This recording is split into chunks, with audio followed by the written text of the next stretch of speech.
রাত গভীর হলে পৃথিবীটা যেন বদলে যায়। নিঃশব্দ অন্ধকারে তখনও কি সত্যিই সবাই ঘুমিয়ে থাকে, নাকি ছায়ার আড়ালে ঘুরে বেড়ায় অচেনা কিছু যাদের আমরা চোখে দেখি না? বাংলাদেশের আনাচে কানাচে ছড়িয়ে আছে এমন কিছু ভয়াল স্থান, যেগুলো নিয়ে বছরের পর বছর মানুষ ফিসফিস করে গল্প বলে আসছে। কেউ বলে হঠাৎ অদৃশ্য ছায়া নড়ে ওঠে, কেউ আবার দাবি করে অচেনা পায়ের শব্দ শোনা যায়, অথচ আশেপাশে কেউ নেই। আর সবচেয়ে ভয়ঙ্কর ব্যাপার হলো, এই স্থানগুলোতে যারা একবার গিয়েছে তারা অনেকেই ফিরে এসে এমন কিছু অভিজ্ঞতা শেয়ার করেছে যা শুনলে গায়ে কাঁটা দেয়। আজকের ভিডিওতে আমরা জানব বাংলাদেশের সেই ভয়ঙ্কর ভুতুড়ে স্থানগুলোর রহস্যময় কাহিনী, যেখানে মানুষের সাহসও হার মানে অদৃশ্য শক্তির সামনে। আপনি কি প্রস্তুত? তবে শুরু হোক আমাদের এই ভুতুড়ে যাত্রা। ঢাকার হৃদয়ে দাঁড়িয়ে আছে এক বিশাল স্থাপত্য, লালবাগ কেল্লা। ইতিহাসের পাতায় এটি এক গুরুত্বপূর্ণ স্থান হলেও লোককথায় এর রয়েছে এক ভয়াল পরিচয়। কথিত আছে এই কেল্লার ভেতরে বহু মানুষের মৃত্যু হয়েছে। যুদ্ধের সময় সৈন্যদের রক্তে ভিজে গেছে মাটির ইট, আর অসংখ্য নিরীহ মানুষ বন্দী হয়ে প্রাণ হারিয়েছে এই অন্ধকার কক্ষগুলোতে। আজও নাকি রাত গভীর হলে এখানে শোনা যায় অচেনা মানুষের কান্নার শব্দ। কখনো আবার শোনা যায় লোহার শিকল টানার আওয়াজ। রাতের পাহারাদাররা অনেকেই বলেছেন ভেতরের অন্ধকার করিডোরে হঠাৎ ছায়ার মতো কিছু নড়ে ওঠে, কিন্তু কাছে গেলে আর কাউকে খুঁজে পাওয়া যায় না। সবচেয়ে ভয়ঙ্কর কাহিনী হলো এই কেল্লার ভূগর্ভস্থ গোপন সুড়ঙ্গ পথ নিয়ে। মানুষের বিশ্বাস সেই সুড়ঙ্গে প্রবেশ করলে আর ফিরে আসা যায় না। অনেকে বলে ভেতরে এমন অশরীরী শক্তি আছে যারা কাউকে ফিরতে দেয় না, তাই এখন সেই পথ বন্ধ করে দেওয়া হয়েছে। দিনের বেলায় হাজারো পর্যটক এ জায়গা ঘুরে দেখলেও রাত নামতেই লালবাগ কেল্লা যেন এক অচেনা রূপ নেয়। এক অদ্ভুত ভৌতিক পরিবেশ ঘিরে ফেলে পুরো এলাকা। এ কারণেই লালবাগ কেল্লা বাংলাদেশের সবচেয়ে আলোচিত ভুতুড়ে জায়গার একটি। বাংলাদেশের নারায়ণগঞ্জ জেলার সোনারগাঁওয়ে অবস্থিত পানামনগর। একসময় এটি ছিল ব্যবসা বাণিজ্যের কেন্দ্র, অভিজাতদের বসবাসের জায়গা। কিন্তু আজ তা দাঁড়িয়ে আছে এক ভগ্নপ্রায় শহর হিসেবে, খালি, নিঃসঙ্গ আর ভৌতিক আবহে মোড়ানো। লোককথায় বলা হয়, রাত নামলেই এই শহরের নিস্তব্ধতা ভেঙে যায় অদ্ভুত শব্দে। পরিত্যক্ত সেই অট্টালিকাগুলোর ভেতর থেকে শোনা যায় কেউ যেন আস্তে আস্তে হেঁটে যাচ্ছে। কোনো কোনো জানালায় আবার অদ্ভুত ছায়া দেখা যায়। কথিত আছে ব্রিটিশ আমলে ও পাকিস্তান আমলে বহু হত্যাকাণ্ড ঘটেছিল এই শহরে। বণিক আর জমিদারদের লোভ লালসা, শত্রুতার রক্তাক্ত কাহিনী আজও নাকি দেয়ালে আটকে আছে। স্থানীয়দের দাবি, মাঝরাতে কেউ যদি একা প্রবেশ করে তাহলে সে প্রায়ই রহস্যময়ভাবে অসুস্থ হয়ে পড়ে। কেউ আবার ভয়ঙ্কর চিৎকার শুনে পালিয়ে এসেছে। সবচেয়ে শিহরণ জাগানো ঘটনা হলো, অনেকে বলেছেন পানামনগরের নির্জন রাস্তায় রাতের বেলায় দূর থেকে দেখা যায় এক সাদা পোশাকের নারী। তিনি ধীরে ধীরে হাঁটতে থাকেন, কিন্তু কাছে যেতেই হঠাৎ অদৃশ্য হয়ে যান। আজও এই শহর দিনের বেলায় পর্যটকদের আকর্ষণ করে, কিন্তু অন্ধকার নামার সঙ্গে সঙ্গেই সবাই ছেড়ে চলে যায়। কারণ রাত হলে পানামনগর আর শুধু ভগ্নপ্রায় শহর থাকে না, বরং তা পরিণত হয় এক রহস্যময় ভুতুড়ে রাজ্যে। কুষ্টিয়ার বিস্তীর্ণ এলাকা জুড়ে রয়েছে শীতলাই বিল। দিনের বেলা এটি শান্ত, নিরিবিলি আর মনোরম জলাশয় হলেও রাত নামলে এখানকার পরিবেশ পাল্টে যায় ভয়ঙ্কর রহস্যে। স্থানীয়দের মুখে শোনা যায়, অন্ধকার রাতে বিলের মাঝখানে নাকি হঠাৎ হঠাৎ দেখা যায় অদ্ভুত সব আলো। কেউ বলে সেই আলো পানির নিচ থেকে উঠে আসে, আবার কেউ বলে আকাশ থেকে নেমে এসে পানির উপর ভেসে বেড়ায়। কিন্তু কাছাকাছি গেলে সেই আলো মিলিয়ে যায়। অনেকে দাবি করেন রাতের বেলা বিলের চারপাশে অচেনা কণ্ঠস্বর শোনা যায়। মাঝে মধ্যে শোনা যায় নারীর কান্নার শব্দ, যেন কেউ পানির তলায় ডুবে গিয়ে সাহায্যের জন্য ডাকছে। কিছু ঝেলে আবার বলেছে মাছ ধরতে গিয়ে তারা হঠাৎই কারোর হাতের টান অনুভব করেছে পানির নিচে, কিন্তু চারপাশে আর কাউকে খুঁজে পায়নি। সবচেয়ে ভয়ঙ্কর অভিজ্ঞতা হলো, যারা অন্ধকার রাতে সাহস করে একা নৌকায় উঠেছিল তারা ফিরে এসে বলেছে নৌকায় নাকি হঠাৎ অচেনা একজন বসে পড়েছিল, কিন্তু আলো জ্বালাতেই দেখা গেছে নৌকায় আর কেউ নেই।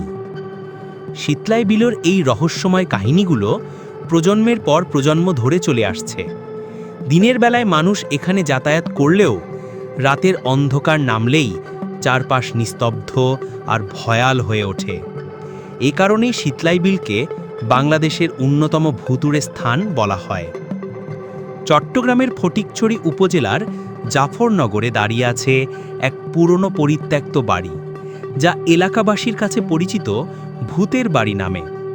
দিনের বেলায় এটি নিঃশব্দে দাঁড়িয়ে থাকলেও রাত নামলেই নাকি এখানে শুরু হয় ভয়াল সব ঘটনা।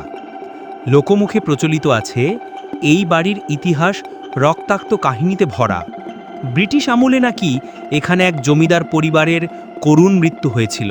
কেউ বলে তারা ডাকাতদের হাতে নিহত হয়েছিল, আবার কেউ বলে পরিবারের ভেতরে অশুভ কিছু ঘটেছিল। তারপর থেকেই বাড়িটি অশরীরীদের আবাসস্থল হয়ে ওঠে। রাত গভীর হলে আশেপাশের লোকজন শোনে বাড়ির ভেতর থেকে হঠাৎ আসবাবপত্র সরানোর শব্দ। কোনো কোনো জানালায় দেখা যায় সাদা ছায়া দাঁড়িয়ে আছে।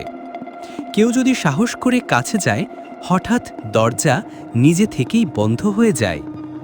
স্থানীয়দের মতে বহু বছর আগে কয়েকজন কৌতূহলী তরুণ রাতে বাড়িতে প্রবেশ করেছিল। তাদের মধ্যে একজন হঠাৎ অসুস্থ হয়ে যায়। সে নাকি ভয়ঙ্কর এক ছায়ামূর্তি দেখেছিল। তারপর থেকে কেউ সহজে আর ভেতরে প্রবেশ করার সাহস করে না। আজও বাড়িটি ভগ্নপ্রায় অবস্থায় দাঁড়িয়ে আছে। দিনের বেলায় মানুষ কিছুটা কাছে গেলেও রাত হলে এই এলাকায় যেন ভয়াল নীরবতা নেমে আসে। জাফরনগরের এই রহস্যময় বাড়িটি এখনও চট্টগ্রামের সবচেয়ে আলোচিত ভূতরে স্থানের একটি। গাজীপুরের টঙ্গী এলাকায় দাঁড়িয়ে আছে এক অদ্ভুত পুরনো বাড়ি, যা বহু বছর ধরে মানুষের মুখে মুখে ভূতের বাড়ি নামে পরিচিত। ভগ্নপ্রায় বাড়িটি দিনের বেলায় নীরব থাকলেও রাত নামলেই যেন ভয়ঙ্কর কিছুতে পরিণত হয়। স্থানীয়দের মতে এই বাড়িতে বহু বছর আগে এক ধনী ব্যবসায়ী পরিবার বসবাস করত। কথিত আছে এক রহস্যজনক অগ্নিকাণ্ডে পরিবারের কয়েকজন সদস্য মারা যান। তারপর থেকেই বাড়িটি পরিত্যক্ত হয়ে পড়ে, কিন্তু মৃত্যুর পরও নাকি তাদের আত্মারা এখানে বন্দী হয়ে আছে। রাত গভীর হলে বাড়ির ভেতর থেকে শোনা যায় অচেনা পায়ের শব্দ, মাঝে মাঝে নারীর হাহাকার আর শিশুদের কান্না। কিছু মানুষ দাবি করেছেন বাড়ির জানালা দিয়ে তাকালে তারা হঠাৎ সাদা পোশাকে এক মহিলাকে দাঁড়িয়ে থাকতে দেখেছেন, কিন্তু কয়েক সেকেন্ড পরেই তিনি মিলিয়ে যান।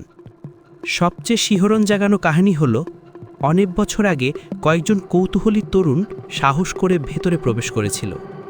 তাদের একজন হঠাৎ ভয়ে চিৎকার করতে করতে দৌড়ে বেরিয়ে আসে। পরে সে জানায় ভেতরে সে নাকি আগুনে পুড়ে যাওয়া এক বিকৃত মুখ দেখেছিল, যে তাকে ঘুনিয়ে আসছিল।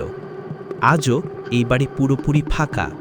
স্থানীয়রা রাত হলে এ বাড়ির আশেপাশে যাতায়াত এড়িয়ে চলে।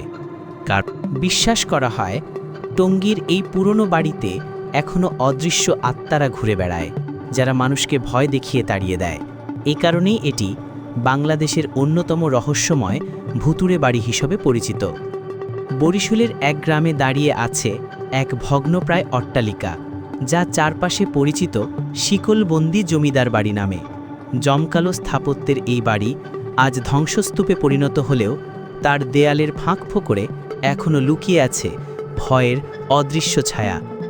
লোকমুখে শোনা যায় এক সময় এ বাড়ির জমিদার ছিলেন অতি নিষ্ঠুর।